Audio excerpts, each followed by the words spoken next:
Good morning. Let's get started. Welcome to the August 1st, 2024 Community Corrections Partnership meeting.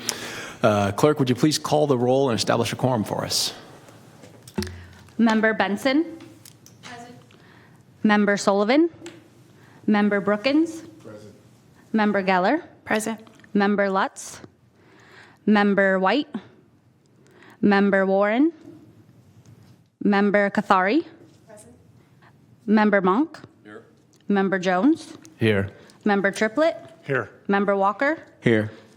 And Chair Yarber? Here. And you have a quorum. Great. Thank you for that. Thank you all for being here. Would you please join me in standing for the Pledge of Allegiance?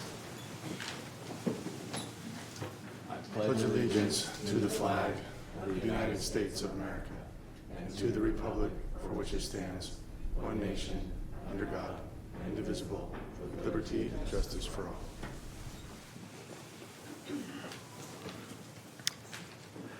Clerk, please read the Metro Cable 14 opening statement and the meeting announcement. This meeting of the Sacramento County Community Corrections Partnership is being cablecast live on Metro Cable 14, the local government affairs channel on Comcast, and AT&T Uverse. This meeting is closed captioned and live streamed at metro14live.saccounty.gov.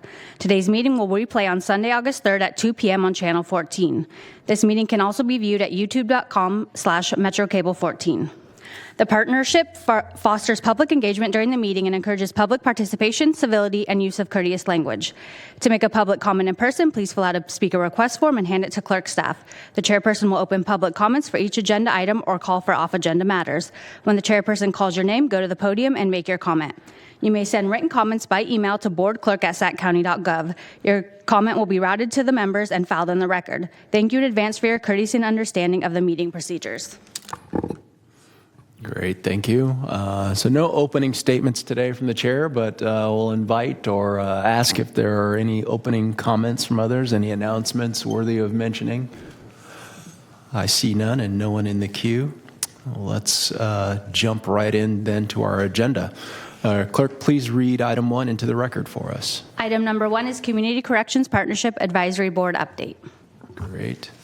And I believe Laura Foster will be helping us again today as usual. Laura, please begin. Good morning, everyone. Morning. Happy to be with you today. Your Community Corrections Partnership Advisory Board has been very busy preparing drafts of the upcoming plan update that we'll discuss a little bit later today. But there's been a couple of other items that the Advisory Board has been discussing in depth. One of them that I wanted to turn your attention to was some legislation that is currently potentially in process here, and that's AB 2882. It would do a number of things, and it's been through a number of revisions since being introduced by Assemblymember McCarty. And I wanted to highlight where it's at now and go through how that might impact us if it is signed and approved in its current form. So a couple of things. It would add 2 positions to our CCP here. It would also change the composition of our executive committee. So the 2 new members, if this passes, would be a representative of a community-based organization with experience providing behavioral health treatment services to persons who've been convicted of a criminal offense, and a representative of a Medi-Cal managed care plan. So we would need to find a way to identify those individuals and bring them on board as part of the CCP if this moves through. And please, if anyone has questions, just stop me at any time as we go along here. The other change I mentioned is that it would change the executive committee, and for us that's not a huge change, except that it would change our CCP-AB composition, which is based on our executive committee plus 4 community members. So the executive committee would go from currently 7 members to 9 members, and that would, in terms of our CCP-AB composition, we'd now have 9 agency representatives and 4 community members, so that may trigger another conversation of whether we need to add more community members to balance it out or how we want to proceed. And so those executive committee members, it really clarifies that they would be 3 social services related positions, one that would be the head of the County Department of Social Services, the head of the County Department of Mental Health, and the head of the County Alcohol and Substance Abuse Programs. And the legislation does say that if like for us, Tim Lutz served as 2 of those positions, and so if he would get 2 votes basically in those items. So that's just something we'll address if and when this comes to be. A couple other changes. One is that the Board of Supervisors must attest that the plan has been accepted and is accurate before it is submitted to the board. So there's a little, instead of in the past where the board would just have to reject this by a large vote, they now have to officially vote to accept it. So that is just a little bit of a change. Finally, what I think the biggest change is what needs to go into the plan if this is approved. And before, there was a lot of flexibility in the language that exists in how what our plan should include. Before, there was language that said that the plan may include different types of recommendations. That may is now a shall, and it's shall, and then it's a list that says this, but not limited to this. So that requires us to do all of those things, which our current plan does not address in full all of those things. So that would be a change we would need to make. Also recognizing that the funding amount would not change with these new impositions as to what the recommendations would be. One of the new pieces of that is housing. That has never been a part of this before. It would also require the plan to include an analysis and recommendations of how criminal justice resources could be matching funds for other sources.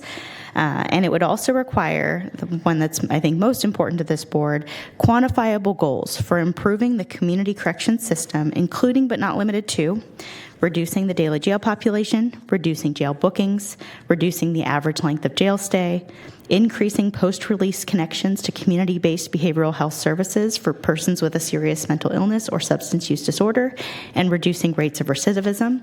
It further requires that the county create specific goals for reducing disparities for populations disproportionately represented in the correction system, including, but not limited to, individuals with a serious mental illness or substance use disorder, Black, Indigenous, people of color, and LGBTQ plus people. So those are a lot of more work that would come our way if this legislation is passed. Again, it has not passed yet. It's currently heading back to the Appropriations Committee, I believe, and should be heard, I believe, this week or next week. So whether or not this passes, it still indicates some things for us, perhaps, as to what we want to consider as we build our plan this year. Sorry, I see Eric. I think I pushed my button too quickly, but I'll go ahead. Go ahead. Anyway, all right. Thank you, Chair. So, I mean, this seems entirely restrictive, and so I was just curious if the county has done an opposition letter and/or has the probation association for the state, et cetera. I'm just curious on that and sort of what stage this potential legislation is in. I will say this legislation has already been cut back pretty significantly. So what you see here has a lot of things that were removed. The items that were removed were a lot of additional reporting requirements. For example, that we'd have to call out the number of 988 calls that are received and a series of data points that were quite extensive. The county did submit an opposition letter, and I believe that Terry Yarber can elaborate on perhaps other efforts that have been done to oppose this. That is the county's position at this time. And even with those removal of those items, the county's opposition still stands, that it is imposing things that when they're not providing a financial ability to support some of these things. I think that's the major push at the end of the day, is we're being asked to do more with less. And it's quite timely in the fact that now with this budget year, the county had usually received planning funds that help support the analysis and reporting for this position. As of this budget year, we will no longer receive those funds. So that's $200,000 a year that the county will not receive to support its reporting functions. So while we are having resources removed, we are also having potentially new impositions created. That said, we still want to be inspired by some of what's in this legislation and take the intent of it to heart as we move forward, because we do think there are good things that can be gleaned, perhaps not to the full extent of what's here. And of course, if it does pass, we will comply with the law. We will find a way. But it would take some substantial work from this board if those all come into play here. So I'll just chime in response to the question as well. An excellent job, Laura, I think, in capturing, the understanding of the bill and its intent. Certainly, we don't look at any of the challenges that, this board is tasked with as it relates to planning and guiding how the county addresses the challenge of realignment. We don't look at that in a vacuum at all. But the chief probation officers are still against the bill, in opposition to the bill. I believe the county's position still stands as well, and for those exact reasons that Laura states.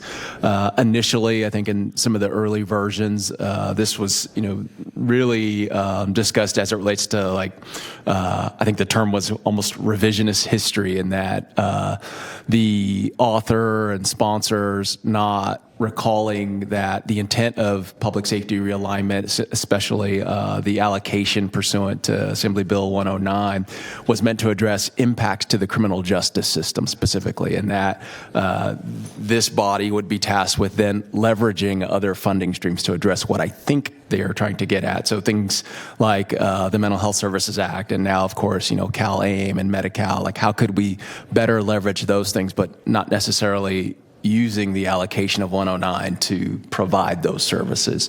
And so for those reasons, we've remained in opposition. And then with now the new responsibilities, there are, of course, additional challenges with perhaps declining funds, if I see correctly. So remains a challenge for us.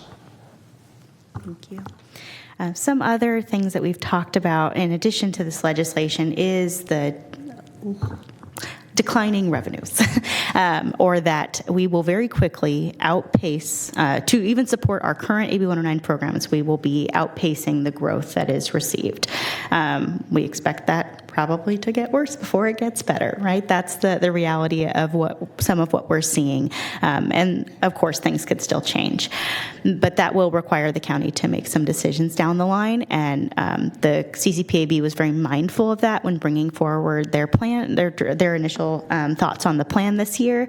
No desire to make major wholesale changes that would cut off some of those services that are very valued and already supported by our plan.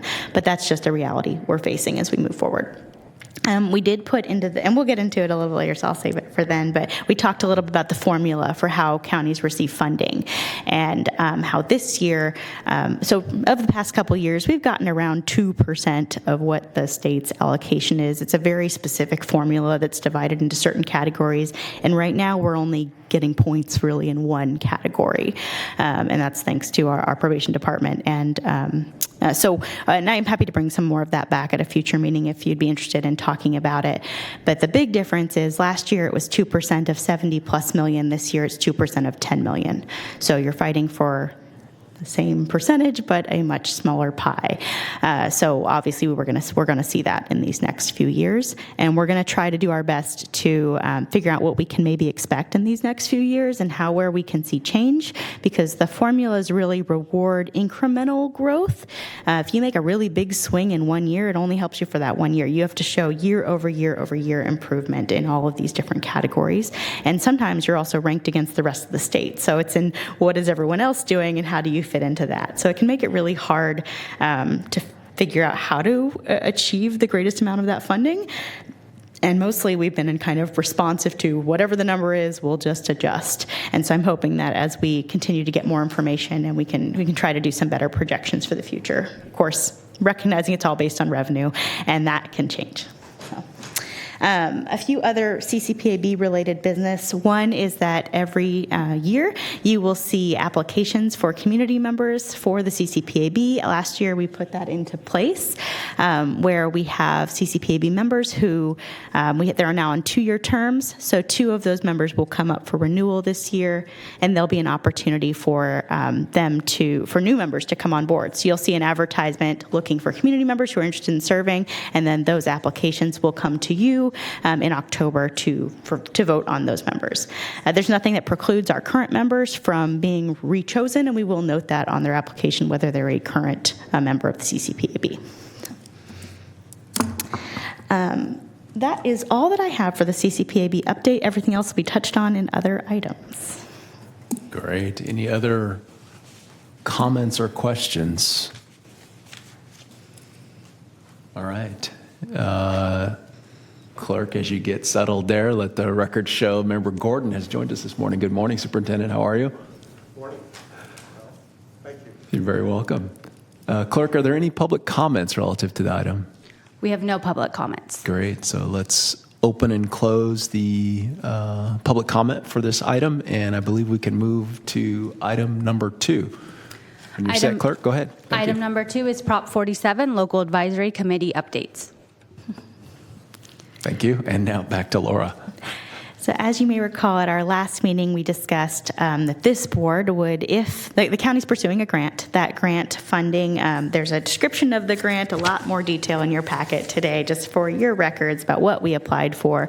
No decision has been made, but essentially it would really bolster the resources for individuals who are leaving jail, and would provide some of those critical supports and enhancing some of what's already in play, and really trying to create that 24/7 services for that population. One of the requirements of the grant was that we had to create this local advisory committee. You are that local advisory committee with the addition of 2 of our CCPAB members. We don't have that meeting today because, again, the grant has not been approved just yet. If and when there's something to bring forward to you, we will start those meetings officially, and they would start right before this meeting starts, same time, same 8:30, but we would have that meeting first, and then you would change hats, put on your CCP hats, and we would go from there. So I just did want to give you a copy of what was submitted. There are a few more documents in here, like just signing legal disclosures that aren't fully in this packet, but happy to have them here and to discuss if anyone has questions. I see Member Qatari. No questions about that. Just wanted to thank Laura and the team. It was an incredible effort to put this together in a very short turnaround, so thank you for your work on that. Thanks. And Member Jones. Thank you. One question is, do we know when we'll receive word whether we secured the grant or not? Later this fall. They're Okay. currently reviewing the applications over this July and August, or the review. And I think we're expecting decisions in September, but you never know. Right, So right. The good thing was that the funding was held onto from the budget this past year. We were a little concerned it may get cut, and it was held for now. So that funding is still on the table, and we're very hopeful that we'll be able to receive it. And I do want to give full credit to the health services team, who were instrumental in making this happen. Thanks. And I would just say, I think we spoke about it a meeting or 2 ago, that I appreciate this board using this venue, should we receive the grant, to have that meeting, because otherwise we would all have yet another meeting. And Correct. So I appreciate that. Thanks. Member Benson. Yes, thank you. I just wanted to also thank and commend the team for this work. Our department has submitted grants as well, and there are so much work, and it's so well written and so well thought out, and I'm just very hopeful that we get it. Thank you. That's all I have for this item. Great. Just a question from the chair. I briefly scrolled through the budget, I believe that's proposed, and it appears that much of the funding, if awarded, would go to community-based organizations. Is that accurate? That's correct. And For then the what's- parameters of the grant, that's a requirement. And we get more credit if the CBO gets more percentage of it. I think it's 70+% is what the ended up being. Yeah, that's great. And then tied to that, just timelines with regards to making those awards, because it just feels like, from my own experience with grants, sub-grants within the probation department, there's then another lag period, if you will. But any ideas of the timeline there? I can't speak to it just yet. I think we're sort of waiting on whether we're going to be go or no go. Sure. But I do know that particularly with regards to wanting to establish the 24/7 receiving center element of all this, that the county is hoping to move forward in one way or another, and that there are tight timelines when it comes around to actually implementing the grant. So I will check in with our health services team as to whether we're doing anything proactive to get ready in case, and where we're at on that. So I can give you an update next time. Appreciate it. And then lastly, remind us again, what's the timeline for the grant in terms of the grant It's period? a if you will? 3-year 3 grant. years. Yeah, if I recall, with a 6-month lead up and a couple-month wind down at the end. Excellent. Thank you. Any other questions? No further questions. Clerk, are there Sorry, Member Benson, are you still in the queue? Do I see correctly? You are no longer. Thank you. Any public comment, Clerk? We have no public comments. Great. We will open and close the comment. We can now move to item number 3 whenever you're ready, Clerk. Item number 3 is discussion of preliminary draft of AB 109 Plan 2024 update. Great. And Laura, please jump in. So as I mentioned, the CCPAB has been hard at work on the draft plan. You'll notice you don't see a red line through copy in front of you today. There's not that there's that many changes, but so many things move around that the text is almost indecipherable when you're looking at it in the red line version. Plus, there's going to be a new version in about a week and a half. So I figured what I'd rather walk you through is what the substantive changes are. As I mentioned earlier, we're not looking to upset the apple cart this year. We're really proud of the work that was done last year, and we want to build on that work and improve our transparency, improve our clarity to the extent possible. That is the overall intent. One of the things we've spent a lot of time talking about this year, both at the CCPAB and in this room, is our goals. So prior to this, our goals have been to decrease the use of jail housing through the expansion of community-based treatment and support services, reduce recidivism, and maintain and improve community safety. So we have had lots of conversation about those goals. There are great starting points, and all of those principles and values remain in this plan. One of the ideas early on in this year was, how can we have goals that are a little bit more specific? How can we have some goals that are a little bit more measurable? And full disclosure, we're not quite there yet to the level, we're not at SMART goals and objectives yet, but we are taking a baby step in that direction, and we're hoping you'll come along with us. The proposed new goals are on your page. This one looks like this one, if it's easier to follow. And these do mirror what you see in the language of AB 2882. And partially because in the CCPAB's eyes, they were consistent with other direction this county has taken as well. So the first proposed new goal encompasses 3 of the 3 sub-goals, and what we've called to support countywide efforts to reduce the resource demands facing jail facilities. And the 3 objectives within that would be to reduce the average daily jail population, reduce jail bookings, and reduce the average length of jail stay. That is consistent with the county's jail population reduction plan. None of those ideas are new and have already been embraced by the county.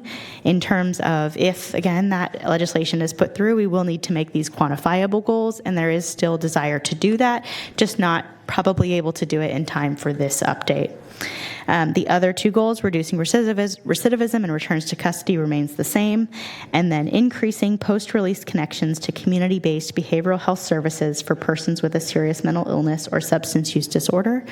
This again comes right out of that legislation, but is also consistent with the county joining the Stepping Up initiative and other efforts, including our incredible investment in mental health diversion collaborative courts, and increasing post-release connections in general. That the CCPAB is bringing these forward because they believe it's already consistent with the county's vision, but it's a way that we can kind of take a little bit of a step towards having something we can measure a little bit clearer, and it puts us one step ahead if and when that legislation or something similar does move forward at some time. So as I mentioned, that these are not SMART goals. These do not have time-bound restrictions. They do not have a quantifiable number. So that work would still need to be done. But we are hopeful that the CCP would be supportive of this direction while keeping it within a framework that values community safety. We don't want to lose that concept, but we did want to take it out of one of the quantifiable goals because, as we've discussed before, the difficulty in measuring that in a way that could be understood by all parties. And as we mentioned earlier, if AB 2882 does pass, we will have to have additional metrics specific to different target populations. At this time, the CCPAB is not proposing that we include those just yet. However, the CCPAB does have a racial disparities subcommittee, so we are starting to explore some of those issues and seeing how we could bring that in the future. I'll pause periodically as we go through this in case there's questions as we go along. Sure, I have one question, and dare I ask, but any update on the community safety discussion? Yes. So per the direction from the CCP at our last meeting, we were told to go back and reframe the goals. And that's what we brought you today.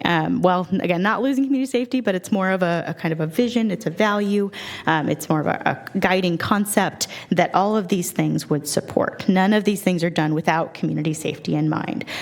So the CCP-AB took the direction to heart and said, okay, we're done with putting this as a identifiable, quantifiable goal. Great, thank you.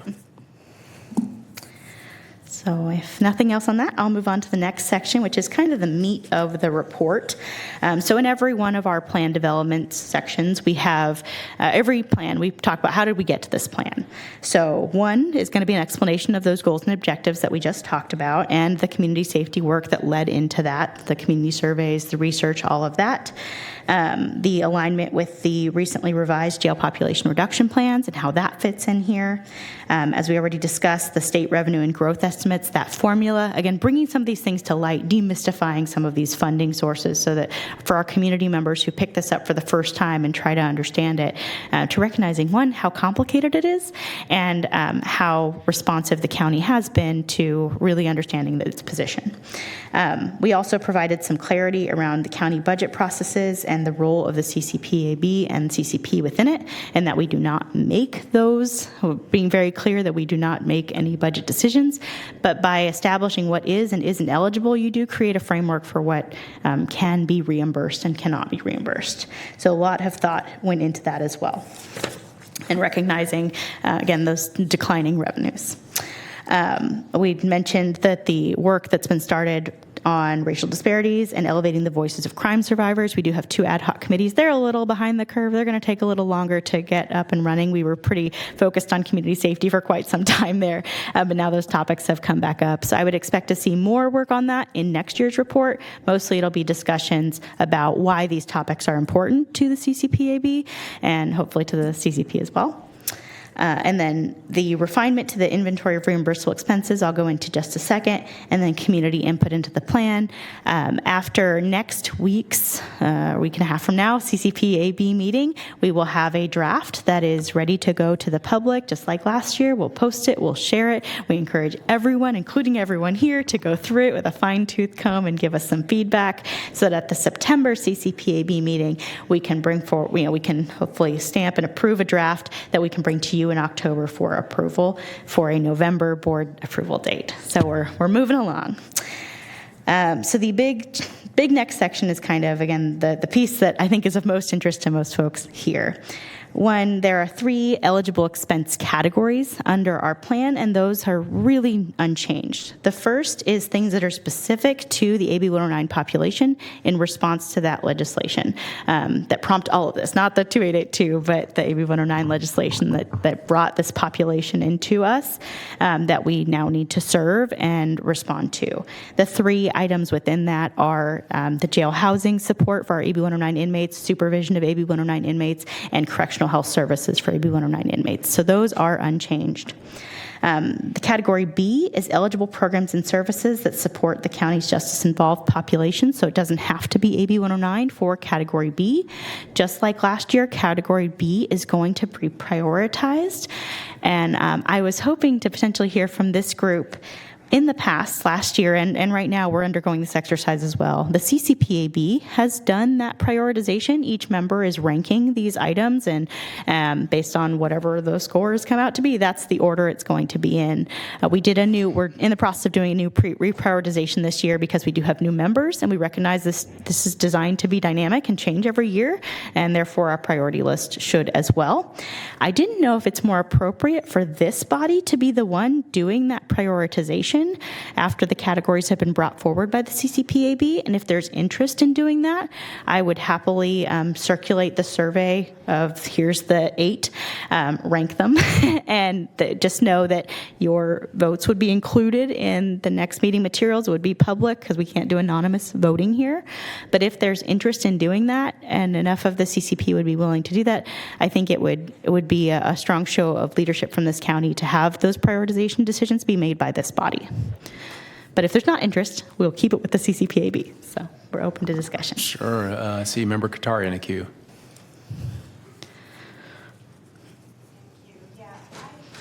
I do think that would be important for this body to actually have some input into that, partially knowledge of what funding sources we have. And as we were talking about before, as our funding sources get more restrictive, which we're seeing trends towards that in lots of our different funding sources, it's helpful for us to know what we can leverage. And I'm not sure that the advisory board has all of that information. So I would recommend that we do take a look at that and have a hand in prioritizing.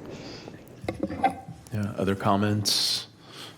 I have similar feelings about it. I think it would be right for us to certainly take a recommendation or at least see what the CCPAB is maybe prioritizing, but this body, just with what we're exposed to, aware of, in charge of, I think it'd be right for us to set those priorities.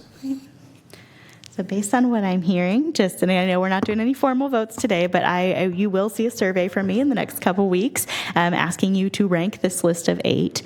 And it doesn't go into a level of detail about certain components of each of these 8. These are 8 kind of concepts, mental health diversion and collaborative courts, reentry services, adult day reporting centers. So you will see that. We did have the CCPAB do it. We will submit theirs will be the draft, and I will include that in our October meeting. Sort of 2 versions: one, the prioritization of this board, and then the prioritization of the other, and you can pick. So based on in case we for some reason have not enough feedback from the CCP or something, that you can have those options in hand. All right. So in addition to that prioritization, and again, the CCPAB is mindful that even in our current plan of those 8 things, not all of those 8 are being funded now. That's not to say that they should be removed, but we want to be realistic about what is and isn't being funded. The other piece of the puzzle, walking you back to those declining revenues and the strategies that we've taken as the county over the last couple years, starting in about 2022, instead of doing percentage allocations to each agency, we have asked through the Office of the County Executive and the Budget of Debt Management team, they have asked, what are you funding now? What does it take to fund that next year? And then we did that same thing this year. And then when there is additional growth, to fund additional growth requests, but really continuing to support those existing programs that are already AB 109 funded. And recognizing that even if we change the prioritization, because we're working with such a limited revenue pool, we may not see big changes in what's actually being funded, but we want to have that direction if and when there is growth. That's where that prioritization really comes into play. The CCPAB wanted to provide some clarity around what is being funded and to add that into the plan itself. So they have asked to add for each of our plan sections a description of what was spent in 2023, 24, and then what the spending plan is for 24, 25. And since our department's already doing that exercise of saying, hey, we're going to fund the same things, they already know what they're funding. So we're just asking them to put that into paper, and it's going to be a little bit more transparent in terms of what that is. It's going to identify any positions that are supported for each of these items, as well as any contracts, including community-based contracts. So it's bringing a little bit more light to some of these things so that when you are voting in the future, not only can you see, hey, here's what I'm voting to support, you have a better understanding of what is it within that that's really being done. So just so you know, you should have probably heard from your departments already for those of you who do receive funding, but we have made those inquiries of saying, hey, please help us get some detail on this so that we can better justify it. It's right in line with last year's AB 109 plan update, which included some new reporting requirements. Those reporting requirements kick in this Q1 of 2024-25, where we're currently in. So this shouldn't even be a challenge in the future because we'll be submitting some of these things along the way. But departments who have been used to perhaps submitting their claim in one way now have a lot more detail that has to come with it. And it's kind of combining the program side of things with the fiscal side of things. And that was in last year's update. So anyway, just really appreciate our fiscal teams from each of these departments who have come in and really helped us demystify some of these items. So it's just clearer to both the public and to our own team members here what is being funded through this source, so that when you're making decisions, especially when you're making hard decisions, that you have a better understanding of all that's involved. One other item that's here is there was a recommendation to not allow capital expenditures under these items without CCP approval. Because since we're doing the process of saying, hey, last year what was supported, now what do you get this year? If you take capital expenses, that one-time capital expenses in particular can really throw that off, and it can make a big swing in a budget one way or another. So the request was to put capital expenditures under Category C, which will require just CCP approval. So you want to buy something that's more than $5,000, basically that would need to come here first, and rather than being part of a standing budget for something. So that is the discussion. So I would look for input on that, because that is a tweak this year that could affect some who do their budgeting each year, and would require an extra step in the process for anyone who is looking to make big purchases. Comments, discussion? I see no one in the queue. Anything further, Laura, on the item? No, that's all that I have. So. All right, clerk, any public comment relative to this item? We have no public comments. All right, we can. Oh, I apologize, Chair Garber. There is one more piece of the puzzle. It's very small, though. I was reading, so go ahead. Yeah, Sorry. the expanded table, we just wanted to let you know that we did do a slightly bigger table of the budget allocation. So nothing major and nothing clear. But there's been a little bit of confusion sometimes over the years of, hey, what's budgeted versus what's the final allocation and what actually spent and what happens where. And you'll notice this doesn't go into the breakdown by item, but that you will see the item prioritization within the actual larger report itself. But this just goes by department. So, especially when we've had some swings this year, it provides a little bit of justification for why those have happened. And again, clarity for our community members. So that's all I promise. Great, thank you for that. The most important piece, perhaps. All right, so no public comments, just to ask one last time. If not, we can open and close, and believe we're able to move on to item number 4. Item number 4 is public comments on non-agenda items, and we do not have any public comments. All right, we will close the queue for the public comment. Any final comments from those in attendance? If there are none, we can adjourn for today. Thank you all.